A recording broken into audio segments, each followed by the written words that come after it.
New York Times State Department correspondent Gardiner Harris joins me now from Washington. Gardiner, Pompeo was only sworn in 3 weeks ago. This planned summit with Kim Jong-un is going to take place in a matter of weeks, potentially. We know he's the only U.S. official who's met with Kim Jong-un multiple times. What do you make of the fact that this is going on? If this doesn't happen, how much of the pressure rests at this point on Pompeo's shoulders? Well, I think a lot of the pressure rests on him. He did actually say in the hearing today that he is in charge of the preparations for the meeting. Obviously, as you say, as CIA director, he went to Pyongyang and helped set this up.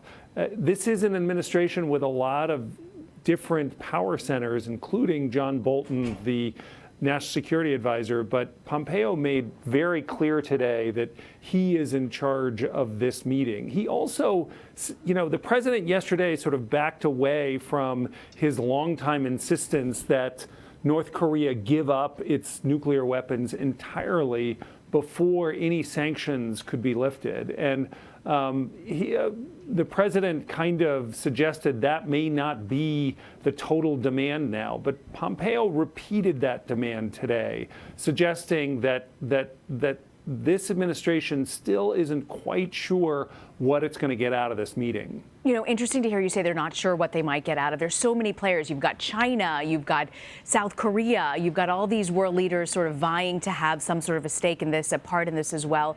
How important is that for him to juggle those relationships, or is that more something that President Trump has been able to manage? Right. Well, it's hugely important. He is the chief diplomat. Obviously, President Trump has not proven himself at this point to be particularly diplomatic. In fact, much of the appeal of President Trump, I think, to voters of the United States is that he tells it like it is. He's not particularly diplomatic.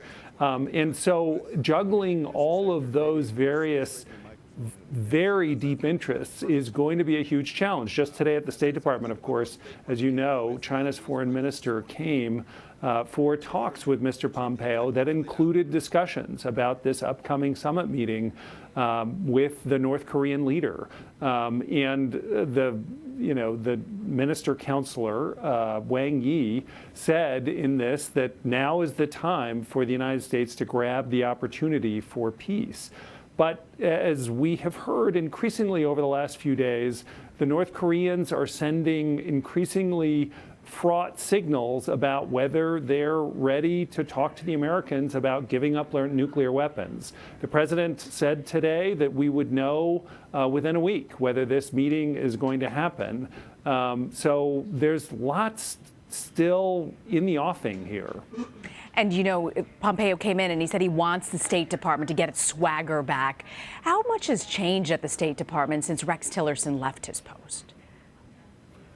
There's been a huge change in mood at the department. Rex Tillerson was, by all accounts, by almost everybody universally at the department, was not a good manager, was seriously disliked. He just didn't connect with the department at all. He really kept them at arm's length. He had this sort of belief that he and just a few aides could sort of get it all done themselves. And he was intent on this kind of reorganization exercise, the likes of which he did at ExxonMobil, to seriously pare back the diplomatic corps in the State Department, even though he didn't, as he admitted straight up, he'd never known a diplomat before coming to the State Department, and he really didn't know the State Department very well at all. So just having Tillerson gone has been an enormous release with the State Department. But above that, Pompeo has really sort of said all the right things. He has been appropriately humble. He didn't, like Rex Tillerson in his first meeting with his staff, lectured the staff about what was going on in the world. And these are people who have spent their lives living in the world and studying it. And so it never felt quite right to have a guy come in and in his first few days tell them what was going on. Mike Pompeo didn't do that. And he said, look, I'm still learning, and you all know, he implied that they knew this stuff better than him, which was sort of a terrific thing for them to hear. So there's a great morale boost going on at the State Department right now. Humility really goes a long way, doesn't it, Gardner? Especially with diplomacy. It does. Pompeo also told lawmakers Wednesday that a potential sonic attack in China had some similarities to an incident in Cuba which sickened U.S. diplomats. You mentioned that news conference earlier he had with the Chinese foreign minister. Here's what he had to say. We're concerned about it. It's a serious medical incident. We want to make sure and take care of every one of our officers serving overseas. We've learned about it only recently. We are still trying to identify all the circumstances surrounding it. We've notified China of what took place as best we know it, and they have responded in a way that is exactly the right response. They've honored their commitment under the Vienna Convention to take care of the diplomats that are serving in their country, and we truly appreciate that. Has China responded? Right. Well, what was interesting about the comments there was, first of all, we're not sure this is a sonic attack. Something happened in Cuba that affected 24 U.S. diplomats there. The effects seem to mimic what happens to people when they have a concussion. I think the early speculation was because some of the diplomats reported hearing weird noises that somebody had directed some sort of sonic weapon at them. More recently, I think scientists have thought that the symptoms that have resulted are not at all associated with what they know happens as a result of either a supersonic or subsonic attack. That someone now in China has appeared with these same symptoms obviously deepens and widens the mystery. It's going to come as an enormous relief to the Cubans because, of course, the Cubans have insisted that they had nothing to do with this.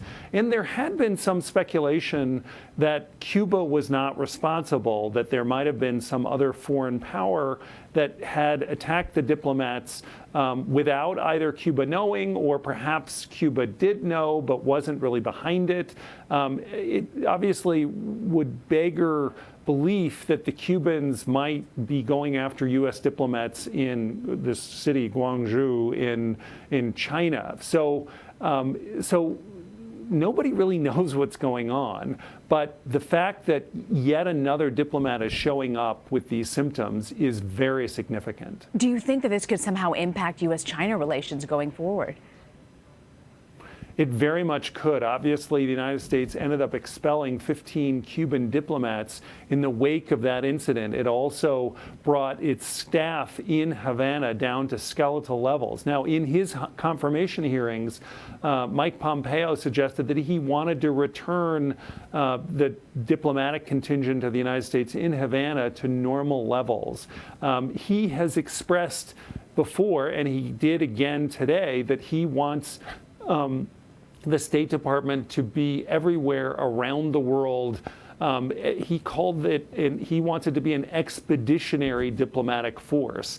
And that suggests that he is going to be much more willing to sort of take some of the risks that are associated with being in somewhat risky spots. And that might include bringing more diplomats back to Havana. But you're right, considering what happened after these attacks, that's what the U.S. State Department has referred to these as what happened after the attacks in Havana.